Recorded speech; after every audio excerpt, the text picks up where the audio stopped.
সন্ধ্যা 7:30টায় বঙ্গভবনে শপথ নেবেন নবনির্বাচিত রাষ্ট্রপতি মির্জা ফখরুল ইসলাম আলমগীর। এরপর মন্ত্রিসভার নতুন সদস্যদের শপথ। এরই মধ্যে পৌঁছে গিয়েছেন অতিথিরা। এ নিয়ে আরও বিস্তারিত জানাতে যুক্ত আছেন সহকর্মী হাসিফ বিল্লাহ। হাসিফ, জানাবেন নবনির্বাচিত রাষ্ট্রপতি কখন বঙ্গভবনে পৌঁছাতে পারেন, আর শপথ অনুষ্ঠানের কি তথ্য রয়েছে?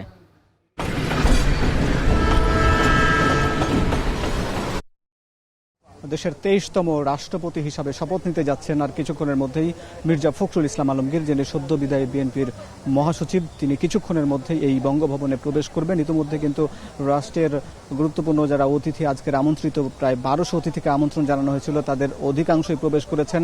ইতিমধ্যে প্রবেশ করেছেন রাষ্ট্রপতিকে যিনি শপথ পড়াবেন, ভারপ্রাপ্ত স্পিকার কায়সার কামাল, এবং ভারপ্রাপ্ত রাষ্ট্রপতি মেজর হাফিজউদ্দিন আহমদ, তিনিও প্রবেশ করেছেন। আমরা অপেক্ষায় রয়েছে কিছুক্ষণের মধ্যেই কিন্তু নবনির্বাচিত রাষ্ট্রপতি মির্জা ফখরুল ইসলাম আলমগীর এই পথ ধরে প্রবেশ করবেন। অতিথিদের আগমন ইতিমধ্যে প্রায় সম্পূর্ণ হয়ে গেছে। এই বঙ্গভবনের সামনের সড়কটি প্রায় এখন খালি। বেশিরভাগ অতিথি কিন্তু প্রবেশ করেছেন। কিছুক্ষণের মধ্যেই আমরা জানতে পেরেছি নবনির্বাচিত রাষ্ট্রপতি মির্জা ফখরুল ইসলাম আলমগীর তিনি বাসা থেকে বের হয়েছেন এবং তিনি খুব কাছাকাছি রয়েছেন বঙ্গভবনের।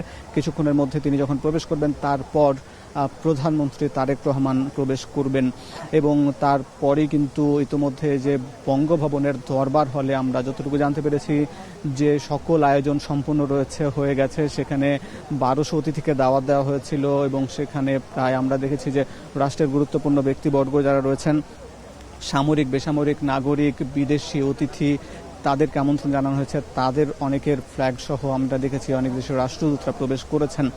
এছাড়া 3 বাহিনীর প্রধান প্রবেশ করেছেন।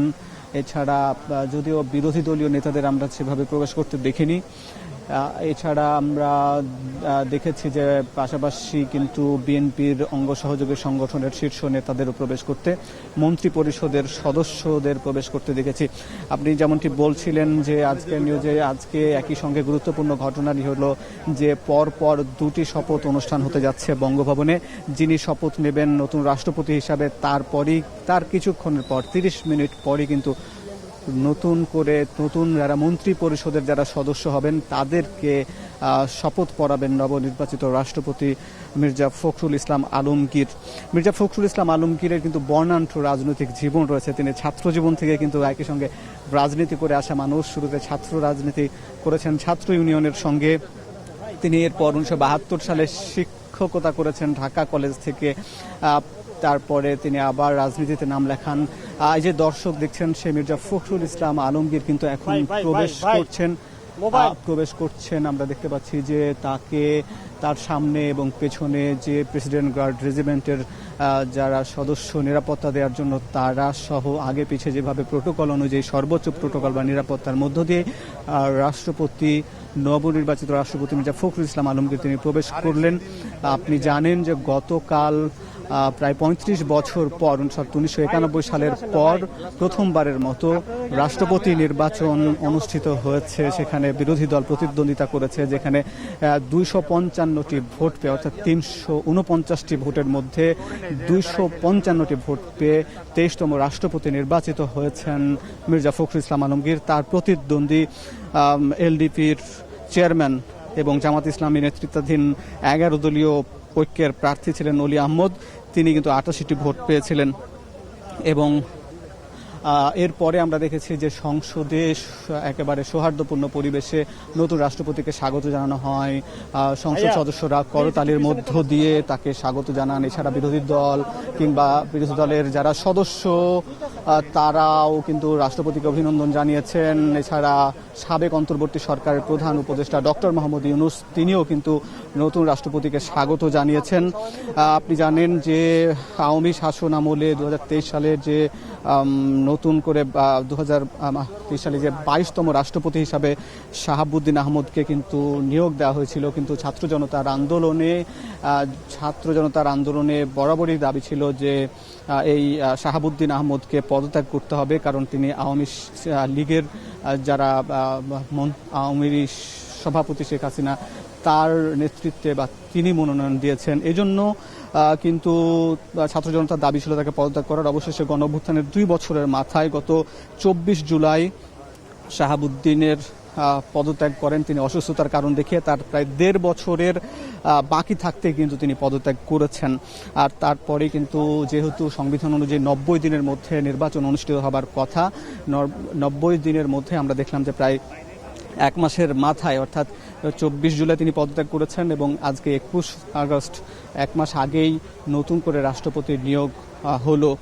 মন্ত্রিপরিষদ সদস্য বা সচিব যারা বলছিলেন যে এই আয়োজন করার জন্য প্রায় 1 মাসের একটি নিরলস পরিশ্রম করতে হয়েছে, প্রায় 25টি ধাপে বিভিন্ন ধরনের কর্মসূচি নিতে হয়েছে, কারণ এত বড় যখন আয়োজন তখন রাষ্ট্রের গুরুত্বপূর্ণ ব্যক্তিরা তাদের আসন বন্টন একটি জটিল প্রক্রিয়া সম্পন্ন করতে তাদের বেগ পোহাতে হয় এবং সুন্দরভাবে এই সম্পূর্ণ আয়োজনটা কিন্তু 7 মিনিটের মাত্র বা 8 মিনিটের বা 10 মিনিটের কোরআন তিলাওয়াত দিয়ে শুরু হয়। তারপর জাতীয় সঙ্গীত, অতিথিদের আসন গ্রহণ, শপথ অনুষ্ঠান, কয়েকটা বাক্যের শপথ, সেই তারপরে রাষ্ট্রীয় যে আচার্য অনুযায়ী আবার সঙ্গীত অনুষ্ঠান, এই যে অল্প কয়েকক্ষণের যে শপথ অনুষ্ঠান, কিন্তু এইটি করতে গিয়ে কিন্তু অনেক কর্মযজ্ঞের একটি ব্যাপার থাকে। ওটা মন্ত্রিপরিষদ বিভাগ বলছিল যে প্রায় 1 মাসের ধরে কর্মযজ্ঞ হয়েছে এবং সেটি যেন সুচারুরূপে সম্পন্ন হয় জন্য আমরা দেখেছি যে আইনশৃঙ্খলা বাহিনীর সতর্ক পহরা ছিল সারাদিনই।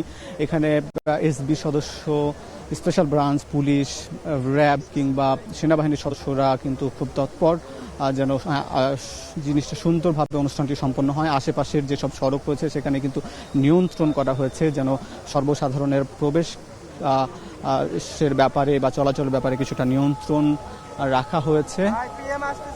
আমরা দেখছি যে আরো একজন অতিথি, একজন রাষ্ট্রের শীর্ষ একজন ব্যক্তি, অর্থাৎ আমরা দেখতে পাচ্ছি এখন প্রধানমন্ত্রী প্রবেশ করতে যাচ্ছেন কিছুক্ষণের মধ্যেই। প্রধানমন্ত্রীকে যে গাড়ি বহর সেটি প্রবেশ করছে। সেখানে দেখা যাচ্ছে যে প্রেসিডেন্ট গার্ড রেজিমেন্টের সদস্যরা প্রোটোকল দিলেন। হয়তো আমরা ধারণা করছি প্রধানমন্ত্রী প্রবেশ করছেন।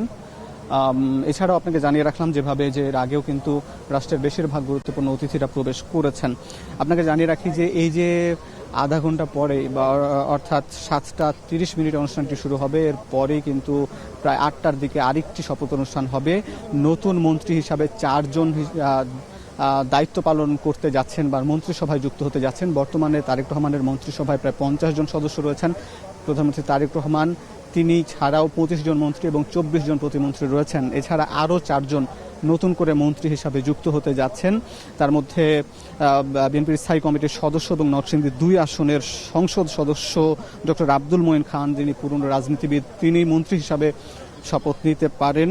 এছাড়া হুমায়ুন কবির, যিনি বর্তমানে প্রধানমন্ত্রীর পররাষ্ট্র বিষয়ক উপদেষ্টা, তিনি প্রতিমন্ত্রী পদ